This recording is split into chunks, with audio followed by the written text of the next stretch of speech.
How does fatigue affect reactive strength index? Have you ever wondered how fatigue impacts an athlete's performance, especially when it comes to explosive movements?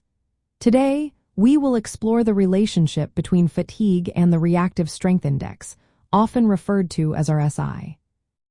The reactive strength index is a valuable measure in sports that assesses an athlete's ability to quickly transition between eccentric and concentric muscle contractions. In simpler terms, it looks at how well an athlete can jump after landing.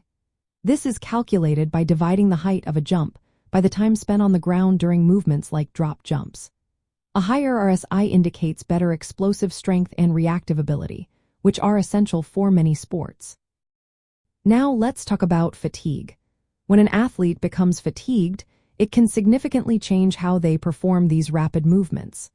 Fatigue often leads to a slower reaction time. Instead of quickly rebounding off the ground, a fatigued athlete may spend more time in contact with the ground. This longer contact time can lower the RSI score, even if the jump height remains unchanged. This happens because the athlete compensates for reduced neural drive. They start to relying more on muscle force rather than the efficient stretch shortening cycle that typically allows for quicker movements. This shift can slow down their overall performance. For professionals in strength and conditioning, understanding how fatigue affects RSI is vital.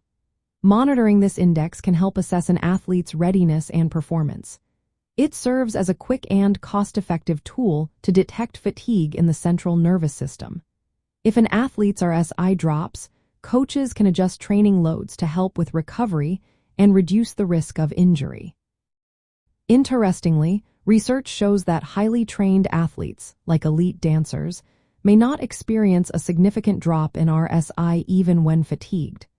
This suggests that individual factors and training backgrounds can influence how fatigue impacts performance. In practice, strength and conditioning professionals often measure RSI before and after training or competitions to monitor fatigue levels. This data allows them to tailor recovery protocols and training plans accordingly.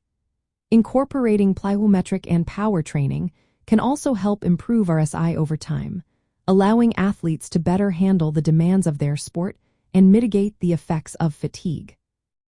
In essence, fatigue tends to lower the reactive strength index by increasing ground contact time and altering movement strategies. By keeping an eye on RSI, sports professionals can effectively monitor fatigue and optimize training to maintain athlete performance while minimizing injury risks.